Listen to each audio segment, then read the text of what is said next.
আমি ছাত্রলীগ করতাম। আমি রাজপথ থেকে বঙ্গভবনে এসেছি। সাহস না থাকলে রাজনীতি করা যায় না। মুহূর্তেই বদলে গিয়ে সবাইকে অবাক করে দিলেন রাষ্ট্রপতি। আসলে কার পক্ষে? দীর্ঘ ১.৫ দশকের ফ্যাসিবাদী শাসনের অবসানের পর নির্বাচিত প্রতিনিধিদের নিয়েই মহান জাতীয় সংসদের যাত্রা শুরু হয়েছে। আপনি যদি ২০২৪ সালের ৫ আগস্টের আগের রাষ্ট্রপতি মোহাম্মদ শাহাবুদ্দিনের সঙ্গে আজকের রাষ্ট্রপতিকে মেলাতে যান, তাহলে হয়তো একটু খটকায় পড়ে যাবেন। হয়তো ভাববেন, ইনিই কি সেই রাষ্ট্রপতি যিনি ছিলেন আওয়ামী লীগের একনিষ্ঠ সমর্থক, যিনি ফ্যাসিস্ট খ্যাত শেখ হাসিনার পায়ের ধুলো পেলে নিজেকে গর্বিত মনে করতেন? কিংবা হয়তো ভাববেন, ইনিই কি সেই শাহাবুদ্দিন যিনি শহীদ প্রেসিডেন্ট জিয়াউর রহমান, বেগম খালেদা জিয়া, এমনকি আজকের প্রধানমন্ত্রী তারেক রহমানকে নিয়েও নানা কটু কথা বলে অভ্যস্ত? ২০০১ থেকে ২০০৬ সাল পর্যন্ত বাংলাদেশ ৪ বার দুর্নীতিতে চ্যাম্পিয়ন হয়েছে। রাজনীতিতে শেষ কথা বলে কিছুই নেই। বিশ্লেষকরা বলে থাকেন, রাজনীতিতে এমন অনেক কিছুই ঘটে যা স্বাভাবিক নিয়মে হওয়ার কথা নয়। অনেকের মতে, ত্রয়োদশ সংসদের প্রথম অধিবেশনে রাষ্ট্রপতি শাহাবুদ্দিন আহমেদের ভাষণ তেমনই একটি অস্বাভাবিক কিন্তু বাস্তব ঘটনা। তাই ১.৫ বছর আগেও যে দলটির প্রতি, যে দলের নেতৃত্বের প্রতি ছিল চরম আনুগত্য, আজ সেই দলকেই ফ্যাসিস্ট বলতেও দ্বিধা করেননি রাষ্ট্রপতি শাহাবুদ্দিন।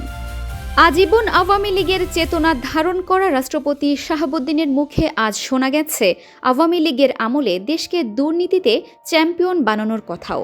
দীর্ঘ ১.৫ দশকের ফ্যাসিবাদী শাসনের অবসানের পর একটি শান্তিপূর্ণ, অবাধ, সুষ্ঠু ও নিরপেক্ষ নির্বাচনের মাধ্যমে নির্বাচিত প্রতিনিধিদের নিয়েই মহান জাতীয় সংসদের যাত্রা শুরু হয়েছে।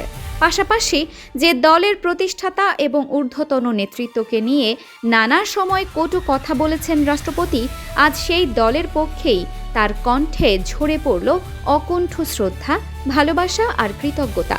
জুলাই অভ্যুত্থানের সময় নীরব ভূমিকা পালন করা রাষ্ট্রপতি শাহাবুদ্দিন আজ প্রশংসা ও শ্রদ্ধায় ভাসালেন জুলাই শহীদ ও আহত যোদ্ধাদেরও।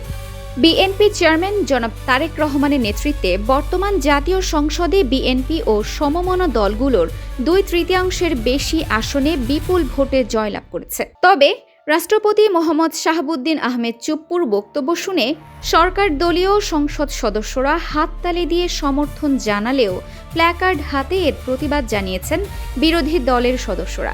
এক পর্যায়ে নানা নেতিবাচক স্লোগান দিয়ে ত্রয়োদশ সংসদের প্রথম ওয়াকআউটের নজির গড়ল বিরোধী জোট।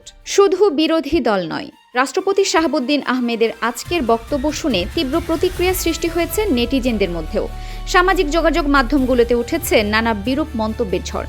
কেউ তাকে ধন্যবাদ দিচ্ছেন অভিনয়ের জন্য, কেউ আবার তাকে দাঁড় করিয়ে দিয়েছেন মীর জাফরের কাতারে।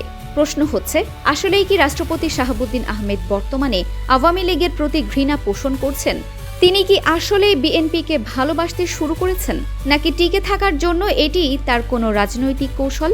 রাজনৈতিক বিশ্লেষকদের কেউ কেউ অবশ্য বলছেন, রাষ্ট্রপতি শাহাবুদ্দিন আহমেদ আজ যা বলেছেন হতে পারে এগুলো তার মনের কথা নয়।